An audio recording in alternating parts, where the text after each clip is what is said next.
Good morning, fam. Welcome back to Erica's EDC. And today we are going to sharpen the Reeve Small Sebenza 31 in Magnacut. Of course, my phone is going off and the dogs are already starting to itch themselves every time. Guys, I just did a sharpening video on this. You guys all know what this is.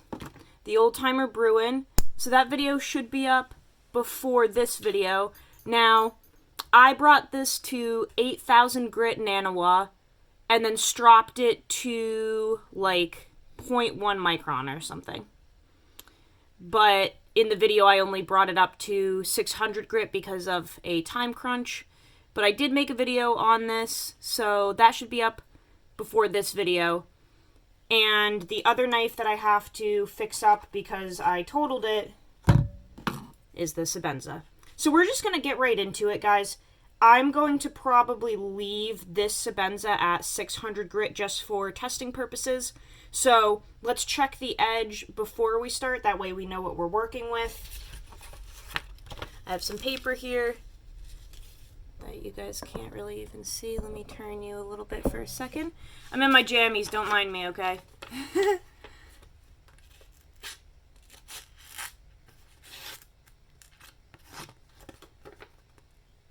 Am I in frame? So we don't really have... Oh, there we go. We have a little bit of an edge, but it's kind of tearing, okay? So let's see if we can get that a little more realistic. So I have my 600 grit DMT Stone right here, okay? We're going to use this and only this and see if it fixes the edge. This is a stone that I recommend for anybody.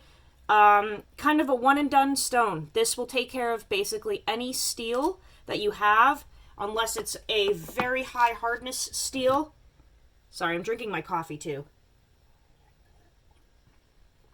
We're just chilling this morning. This will take care of any of your steels really, unless they're very high hardness or exotic. When I say exotic, I'm talking Maximate, 10V, some very hard S90V. This may not move the material very well, but 99% of the time, a 600 grit DMT Stone is going to take care of you for your EDC knife or your fixed blade. So let's just start working here.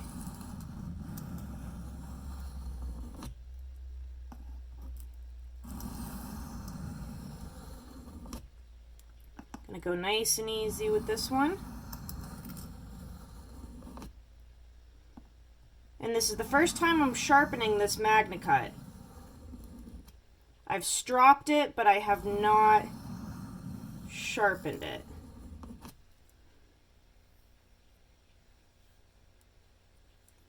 But how are you guys doing? How's your day?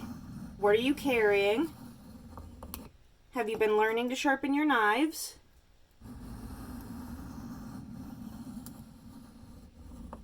How's your week going? Ooh, we already got a burr. Now the reason I'm going slow with this is because Reeve knives from the factory come with a convexed edge. So I'm flattening that out, and I just want to be very aware while I'm doing that. Sometimes when you do that back and forth motion like this,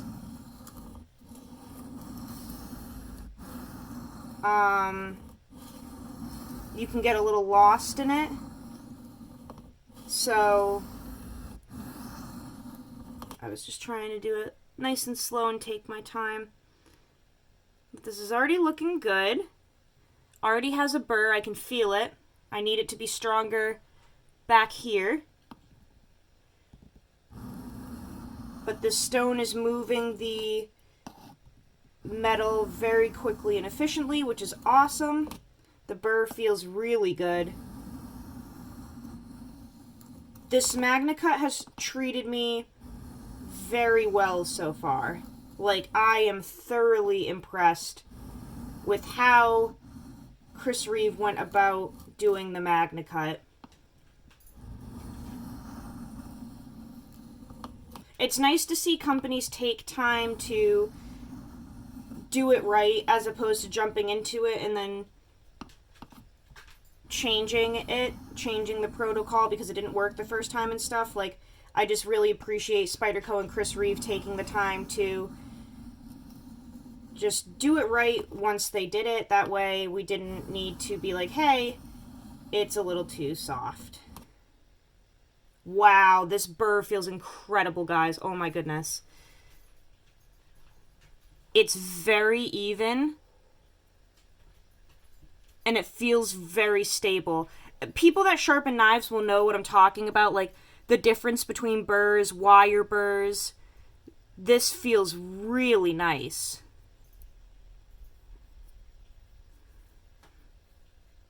The scratch pattern is looking incredible. I'm going to try to pick it up here.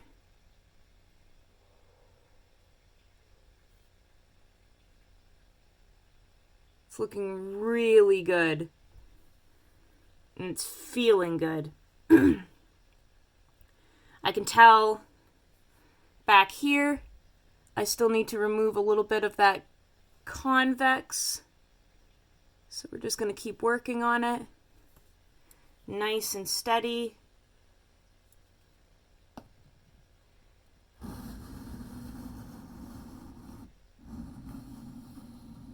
But I've just been really enjoying this.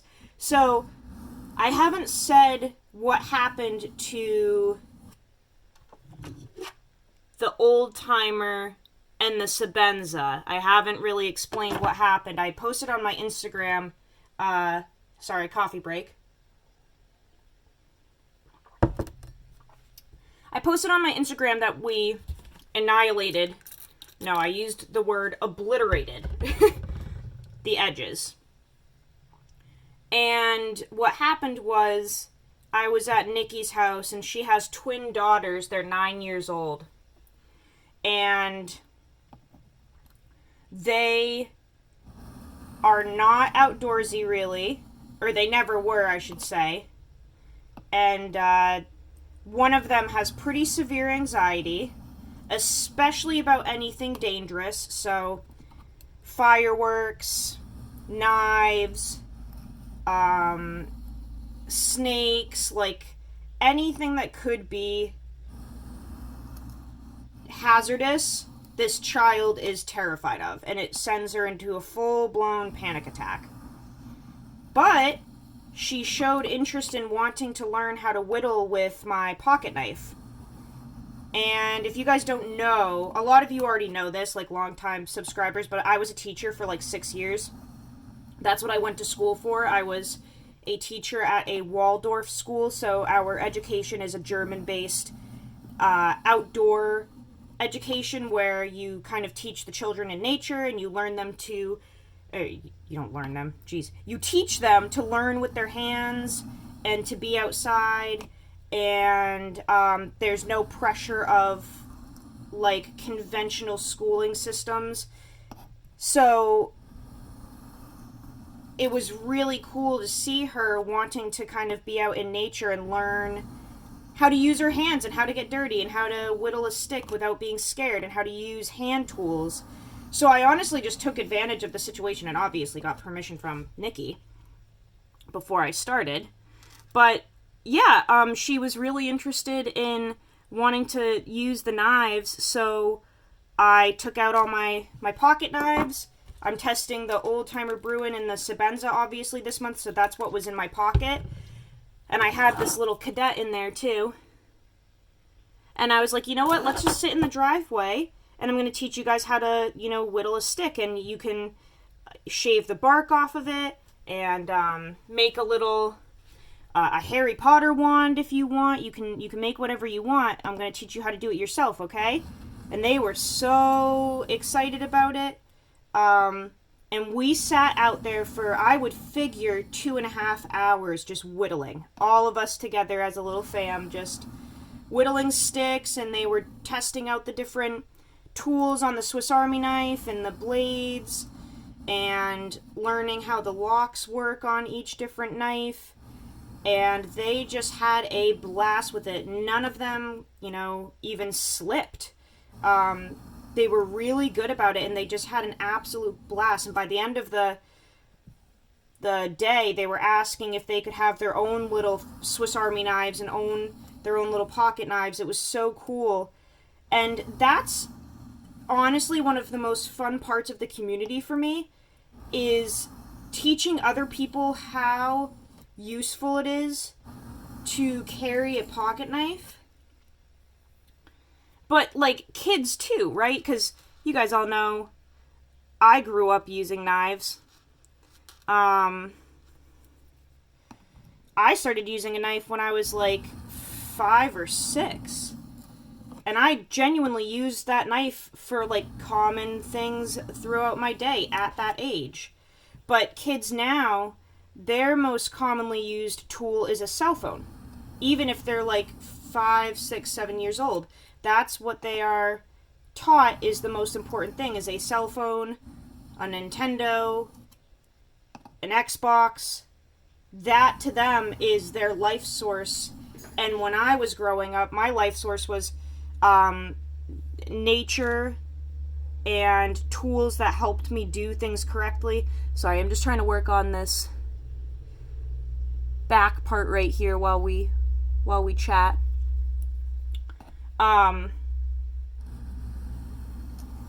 Yeah, so it's just nice to kind of go back to my roots, go back to basics, and help these kids learn that there's more to life than a screen, a digital screen. It's really cool when kids show interest in nature and using tools and being efficient and learning that dexterity and that those fine motor movements. So any chance that I get to help a child become confident in being like an actual human as opposed to a robot, I'm gonna take it. So the moment the kids were like, Erica, can we try your knives and like make wands can we make Harry Potter wands? I was like, yes, I will literally sit out here all day with you guys. Of course we can do that. So it was just a blast. But the reason that the knives... Oh, this is just looking so good. See if I can get the camera to pick this up. That's looking really good. I'm going to switch over to the other side now because this is all done. I've fully removed that convexed edge. So I'm going to switch over. Anyway, the reason the knives got messed up was because when the kids were figuring out how to use the knives, we were sitting in the driveway and they were using a little too much pressure at first when they were figuring out how to use the knife, and they were digging it like into the tar or the asphalt, I should say, on the driveway on accident. They were just like kind of, going too quick, and it would like slide down the stick and hit the ground. So both of these knives had some edge damage. More so the Bruin. Zadie, enough. The Bruin, the whole edge was chipped. This one is just like really dull. Because this one, Nikki was actually using to whittle more so than the kids. This one really lost its edge. The Bruin literally, the edge was like chipped severely. So they both just really needed a lot of work. The Bruin is looking so good now. I put a short up of that, and the edge is like all fixed up, mirror polished. But yeah, the Bruin really had some pretty severe edge damage.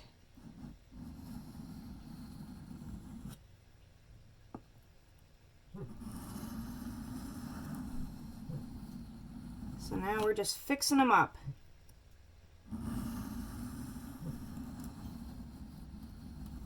So what I had just done while I was chatting was I was removing the burr on this side with some stropping motions so that I didn't break it off. I wanted to gently remove it. That's something that I do. I don't know if it's even a real life thing. I'm not a sharpening guru at all, but I just feel like gently removing that burr as opposed to breaking it off is maybe a better idea.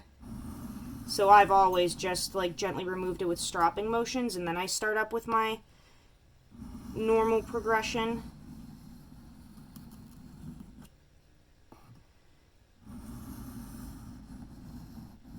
I'm really impressed with how this Magnacut is doing, though. Like, it feels incredible on the stones.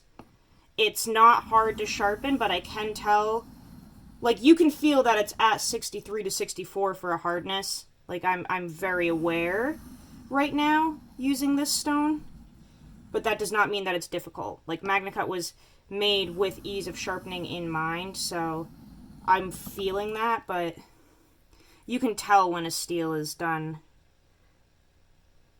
well. This feels really, really good.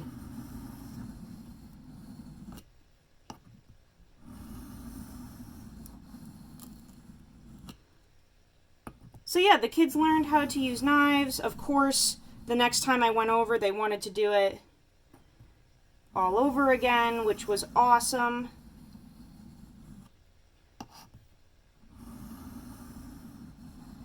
And now they're obsessed. They keep wanting, like, Victorinox makes a, like a My First Swiss Army Knife thing. And I believe it has a main blade with, like, a blunted round tip. And maybe a saw and, like a can opener or bottle opener. And I think it actually is called My First Swiss Army Knife. And the girls instantly wanted one. Oh my goodness. They keep asking about it, which I think is just so cool.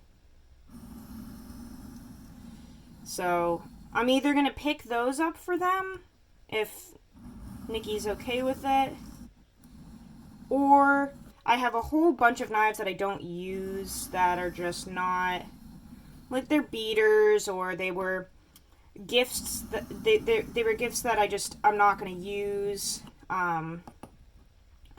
Doubles, cheapo knives. I have a whole box of them, and I think I'm going to just bring them over and let the girls use them so that they can practice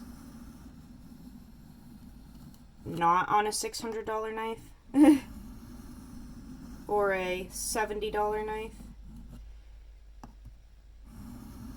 But it just makes my soul so happy to watch people learning. And yeah, Nikki was using this one, the Sebenza. She was whittling a stick with the Sebenza, which was really cool.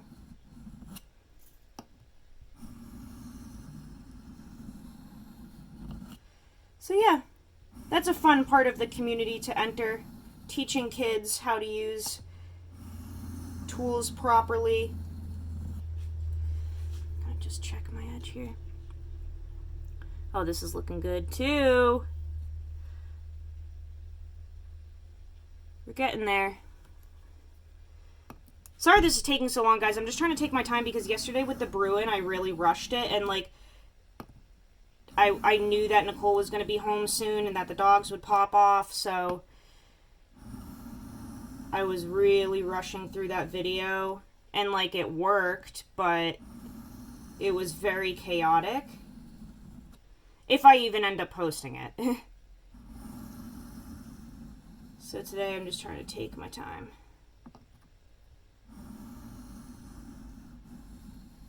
Especially because this knife is very expensive and I would like to give it the respect it deserves by putting a nice proper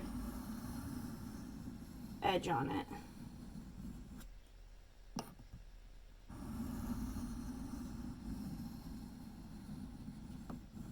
Everything about the Sebenza is so nice, though. Like, I'll say even sharpening it the ergonomics are just such a pleasure. Like, it's just so comfortable working with it. So I'm just continuously checking my edge here, making sure I hit all the sweet spots.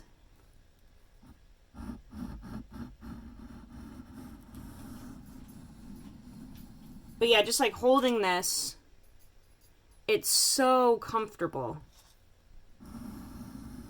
The Sebenza was a very well thought out design, and some people don't get it, especially if they haven't handled one. They're like, I would never spend $500-600 on a knife. They're not worth it, blah, blah, blah, and that's fine. You can say whatever you want. Sometimes people are wrong in this world, and that's okay. I don't judge you. But you're wrong. If you've never held a Sebenza and you're talking poorly about it, it's because you are either jealous or you're uneducated. Because if you did your research, you would realize that this was an absolutely groundbreaking part of knife evolution in the history of knives. Like, we would not have that lock there on modern day knives if it weren't for Chris Reeve himself. That is the Reeve integral lock, a frame lock. He's the one that made that. That's literally called a Reeve integral lock. So you wouldn't have your little knives in your collection with those types of locks if it weren't for Mr. Chris Reeve himself. And he's the one that, you know, had a hand in S35 VN. He worked with Crucible on those steels. He's even the one that created, like, the bead blast or sand blast, whatever finish for titanium. Like, there's just way more to Chris Reeve knives than the literal knives themselves. You're kind of like, when you get one, you're also integrating yourself into a piece of knife history, which I think is so cool. Like, we wouldn't have a lot of the aspects of knives that we do now without Chris Reeve. This side is almost done. We have a burr, but I'm just trying to even out the scratch pattern because it's convexed.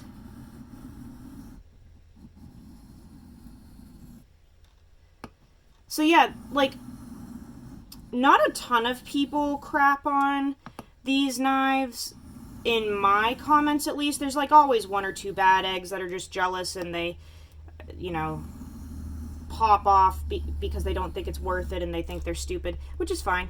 No one's paying attention to you. But yeah, like, it's just one of those if you know, you know type deals. I think everyone should try to experience a Sebenza at some point.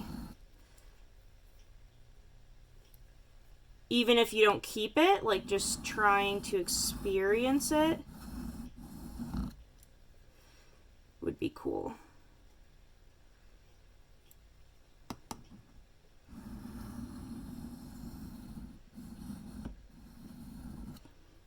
Just trying to work out all of that convex, and at the tip it's just a little extra, so I'm just trying to make that nice and even.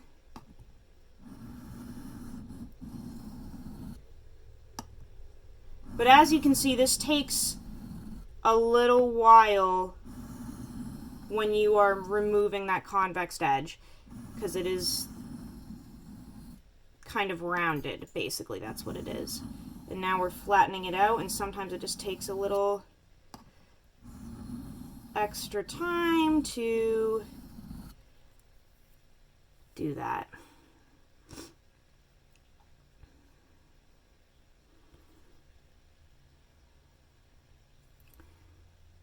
Alright, I'm going to just blend this, and then we're going to go back and forth.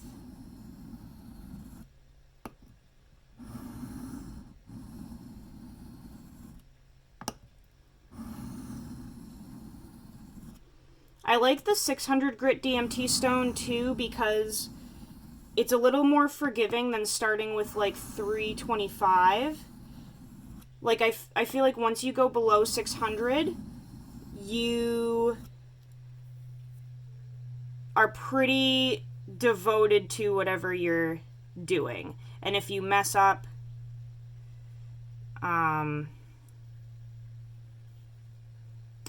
you're gonna notice. Because the grit is just so low that, like, if you do an oopsie, you're gonna know. And then there's not really any going back. At least with a 600 grit, like, if you go slow and you see that you're starting to mess up, you can kind of catch yourself. But once you go lower than this, you have way less room for error.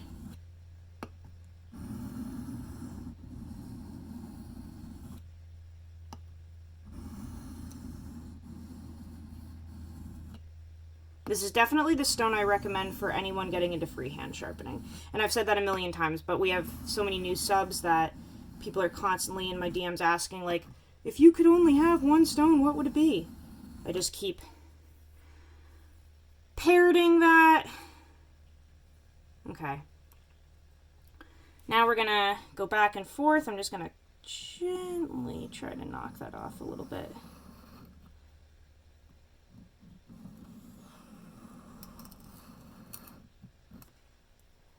Okay. Let's go back and forth. Oh my god, I've been hunching without even really realizing it. My back! My brother cousins.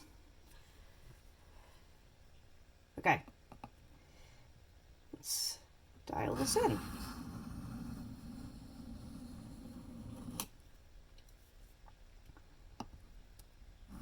If you guys are still here, thank you for watching. I don't know how many people will be here since it's running so long.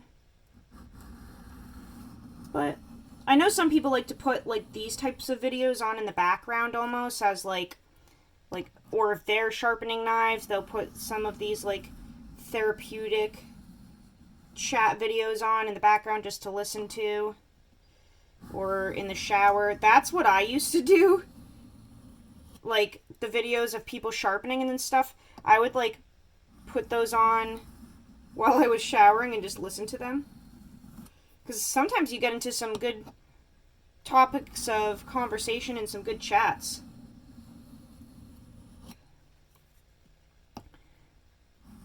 So now we're just dialing in that edge.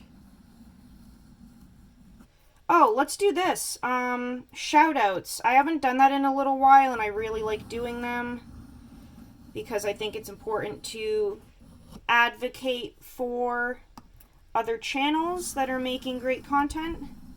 So my favorites right now haven't really changed since the last time I did my shoutouts. My favorite channels right now that I look forward to watching every day are obviously Richter Knives, hands down. Like, Michael's doing the best leather work in the community, and he's also making the best content, like the most entertaining and most educational. Also, Georgia Adventurer. At this point, Randy's content is kind of like daily inspiration for me, and like literally each day I have to like watch or listen to Randy's stuff because it like resets my soul in the right direction. It's almost like reading the Bible. Like Randy's morning talks that he does on the way to Atlanta, I put that on every morning and start my day with that because it literally like resets my soul. And it's like I'm gonna get like a little preachy here for a second, so if you don't like it, just turn off the video. Randy from Georgia Adventurer is a vessel that God speaks through, okay? So like Randy is one of those people that was put on this earth to deliver a message to us from God. Or you can call it the universe, you can call it aliens, I don't care.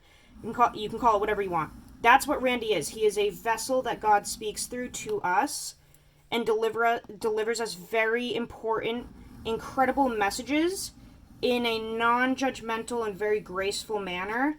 And I have to start my day with that at this point because it literally, like, sets my day at the right tone. Like, Randy and Linda are such incredible people that every day I look forward to Randy's videos, whether it's on his traditional knives, leather work, he does, like, some hunting videos, and then he does, like, some morning talks on the way to work, on the way to Atlanta, where he just talks about things like integrity and courage and being a good person and stuff. Like, I just love starting my day with his videos. It sets the tone for my day. So, Michael and Randy are my absolute favorites right now for content, and honestly, there's no one else that I really look forward to right now. I'm gonna be honest. Like, I love a lot of channels and stuff. I really do. I admire everyone's work, but they are my favorites, and they're the ones that I have my notification bell set up for. The only ones. And I'm subscribed to a lot of freaking channels. So, check out Richter Knives. Check out Georgia Adventurer. Absolutely incredible human beings. And very different. Like, Michael is just a constant joker. He's wicked funny. Like, he just makes so many funny jokes. And he's just full of charisma and personality. And Randy's a little more, like, relaxed, chill, wise.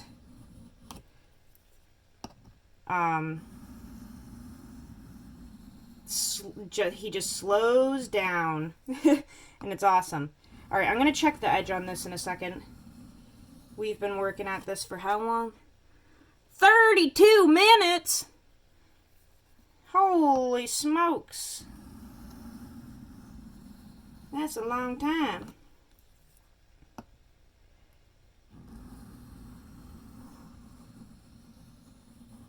Oh, and one other thing I wanted to say, I just find this kind of funny and I have to throw it in there. There's a ton of knife drama in the community right now that I keep seeing. Like, everyone in the mainstream part of the community is talking about, like, 3 very specific situations that just happened, and it's really funny because I used to be involved in all that stuff and, like, knew the people on both sides and blah blah blah, and just, like, would always put my 2 cents in. Ever since I entered the traditional side of the community with, like, Michael and Randy and Pete from Jersey Knife Guy and Slipjoint Sawyer and all of these other people, there's no drama. It's hilarious. Like, the modern folder community is full of drama and, like, people screwing each other over all the time. And then, like, our little niche part of the community with the traditional knives never has any drama. Like, ever. There's just nothing happening. It's only good things with good people, and it's hilarious to me, like, looking back at what I used to be involved in, and now I've, like, kind of left that, and it feels so much better because there's never any drama, and everyone's just, like, literally a good person, and nobody's screwing each other over, so it's really nice. But, yeah, join our little corner of the community if you want. Everyone's very kind, there's no drama, everyone's a good person, and you're not going to get screwed over, so welcome aboard. Let's check this edge. I've been dicking around with this the entire time. Alright. It looks good.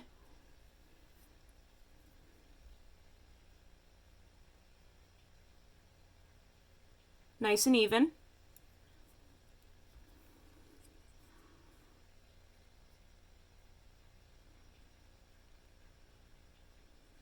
See how it does on paper. Because I need to get ready to go.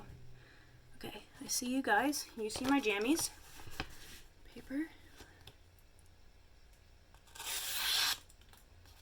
Hopefully that was in frame. You guys can see me, right? Fucking, I suck. I literally just am not good at making videos. I don't know why anyone subscribed, but they are. Okay. I can see that I'm in frame.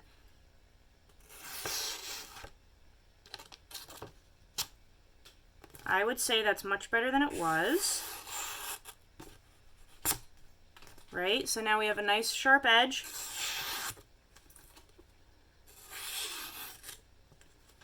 Really nice. It is toothy. It is sharp. That's awesome. I really like toothy working edges. I think they work the best for EDC tasks. This is extremely sharp.